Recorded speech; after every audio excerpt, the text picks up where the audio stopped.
Hey guys, welcome back. Joe here again from ScaleFreak.com, coming to bring you another install and quickie review on, you can't really see them like that, Warrior Armor side rails. I picked these things up. I've been actually looking forward to putting these on my rigs for quite a while. You can see it. Ooh, look at that bad boy. And there's one on the F-Bomb too. So the Red Devil Recon and the F-Bomb just got Warrior treatment. So guys, this is a pretty neat company. This is a guy who's got some skills with a welder, and he wants to design some custom stuff for you. Basically, this company makes stuff that is custom fit for specific trucks. So you actually let him know what truck you have, and he gets you the stuff you need to work best with that rig. And I'm telling you, man, it's a nice quality product. I really like the fit. I like the finish. I like the toughness of these things. I mean, if you're going to have a bulletproof rig, you got to have something like this on there. So go ahead, check out the rest of the video so you can learn more about the product. And also make sure you click on the link below to go check out the Warrior Armor Facebook site and check to see what else he's making. No need to talk about the packaging first. I mean, really what it comes down to is they are tough as nails parts. So when Warrior Armor sends them to you, they are shipped in like just a paper envelope wrapped in paper with some stickers. Hey, stickers.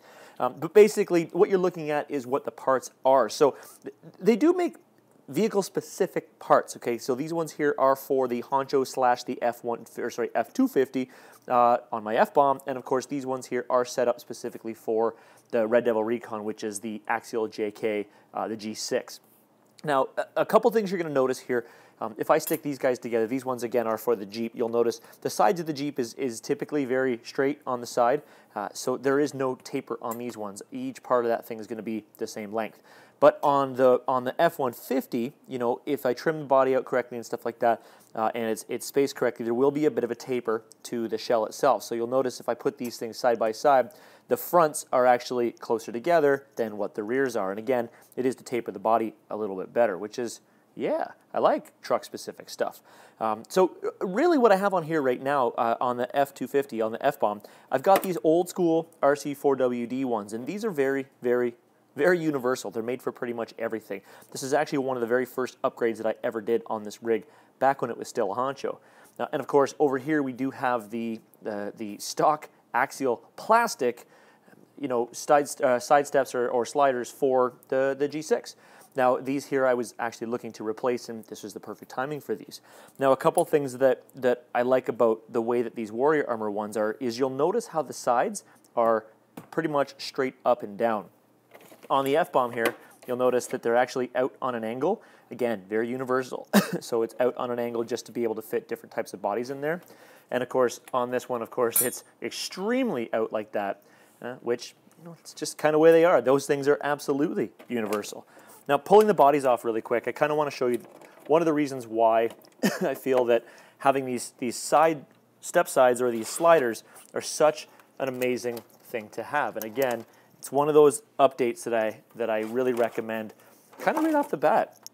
So first, if I slide the G6 over here, you can see the side here. This is all plastic setup, so it's very, very flimsy. So if you get sliding on a rock, it's most likely just going to give. And I mean, it won't just crush your body. That's part of its job. But you do want something that's going to be nice to slide on. And because it's only a couple mount points with plastic, I could probably snap this thing right off if I wanted to.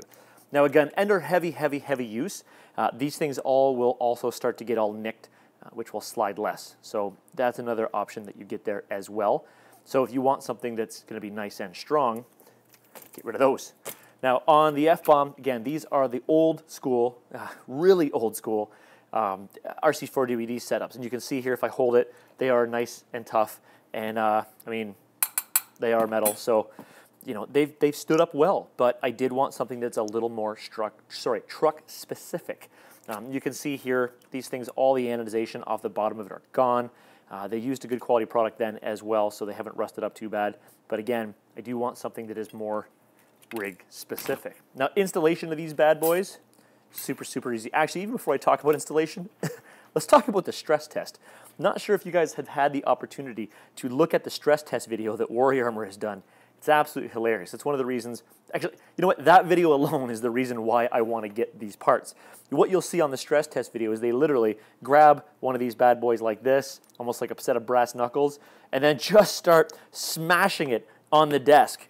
I'm not going to do it because I don't want to ruin my pit mat, because I will beat the tar out of these things and they'll be fine. These things are tough as nails, and I absolutely love that.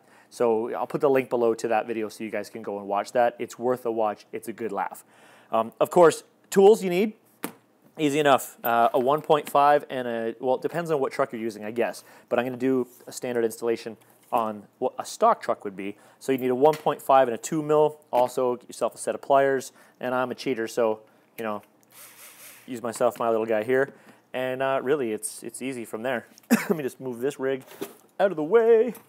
Move these guys out of the way. Now, as a tip, something that's actually much easier to do, get yourself a 2.5 as well. And take these out. It makes life a lot easier when it comes down to getting everything out. Actually, where is my 2.5? There it is. I'll show you why. Think of this as kind of the heart of your rig, right? So, for example, if I spin this bad boy around, the nuts that you have to get a hold of are just inside here.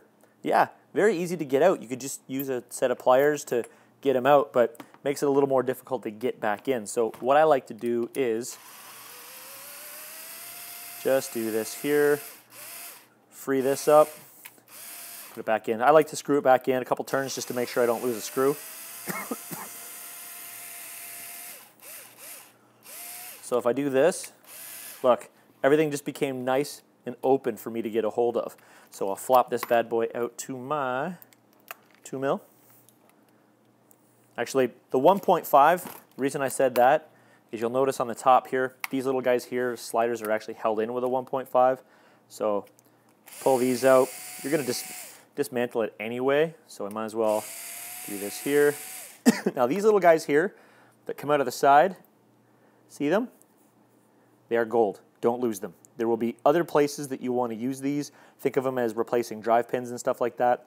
Do not throw these away. Don't even stuff them in the bottom of a pit box somewhere. Put them somewhere really nice and easy that you can get at them later. All right, there's my 2 mil. Flop that bad boy around, and of course, just grab onto here. Super easy. Now remember, guys, when you're pulling this apart, the inside, or sorry, the upper, the upper rods or the upper what do you call them? Connecting links on this kit are connected by these. So just keep in mind that they're going to drop. You just want to remember when you're putting stuff back together again that you remember to plug those back in. Also at this point, as you're going around, it's possible that your drive shafts may become undone if this tends to try to get its way out of the way. Just make sure again that you put your drive shafts back in place as you go. Also, with the stock kit, one of your sides will have little retainer clips that screw directly into the side of the the skid plate. They will use a small plastic screw that's countersunk. You know, and that screw is actually a little bit too small to reuse, so you'll want to get yourself a set of longer machine screws. I took those out a while ago, so you can see I'm using machine screws. I'm a bit more of a fan of those. So I've got the stock one off. Again, see how easy that was? Now it's time to slam this new one back on.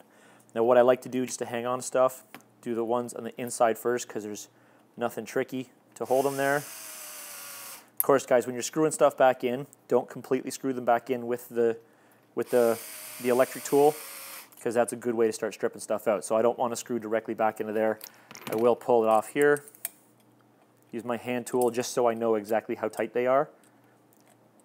A lot of times when you're reusing that skid plate over and over again, if you're doing a lot of work on it, it's very easy to strip it all out. And again, guys, you don't want to do that. It's a pretty central part of the truck. Now, of course, putting these screws, the longer screws, of course, back in again. These are the ones that the nut goes behind. And again, this is why we got rid of these bottom links, because it is such a pain in the ass to try to get everything back together again when those bottom links are still in place. So here I'll just get it threaded through a little bit. You'll see I've got it so it's popping through. That's just so I can grab the top link, stick it on there.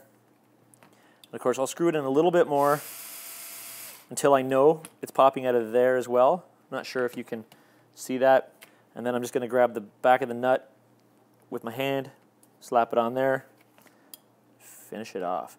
Now this one here, yeah man, crank it down. Just grab your little guy there. There. I mean, it's going to go, see? It's fine, it'll crush it down a little bit, but that's fine. It's metal going into metal, so it's not going to strip any plastic out. And of course, because I'm done with that part there, well, it's here and I remember it and my drive shaft is all still in place, I'm going to slap this bad boy back in there.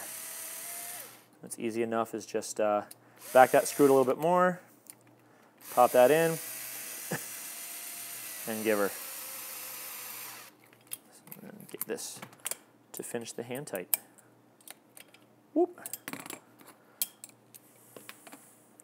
One more reason why I like to use these type of tools, everything is so quick to switch back and forth. I'm a big fan, and I find that it makes stuff a lot easier to do work on when you can just flick bits around. Yes, I know it is easy to just have a bunch of drivers, but I'm really lazy sometimes, and I really like to use these electric tools. Especially today, I've done a lot of wrenching today, and I just figured it was time to spoil myself. Charged up the battery, and I've done a lot of wrenching, so the battery's almost dead. And cranked it down. Now, of course, remember, don't forget, guys, while it's upside down, get this back in place again. I've made this mistake a few times. And remember, don't crank it all the way down. Skid plate is not a part you want to strip out.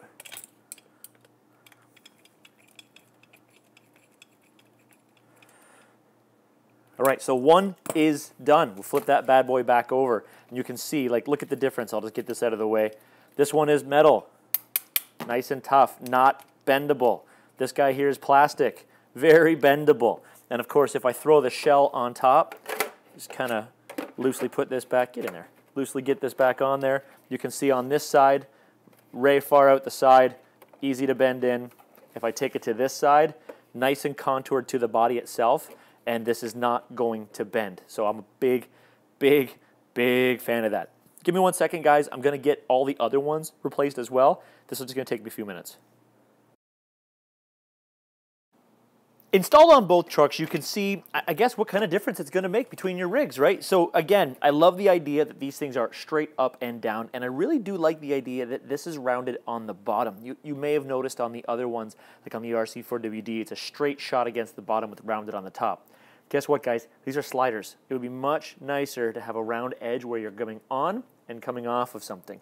It's favorable, believe me. So again, nice handle points too, right? So let's say, for example, for some strange reason, you need to walk out of the trail with your rig in your hand, you got a handle. This is also a really awesome winch point too. So if you've got to triangulate, or if so you're on your side and someone's winching you back down again, these hard points are great spots to hook onto.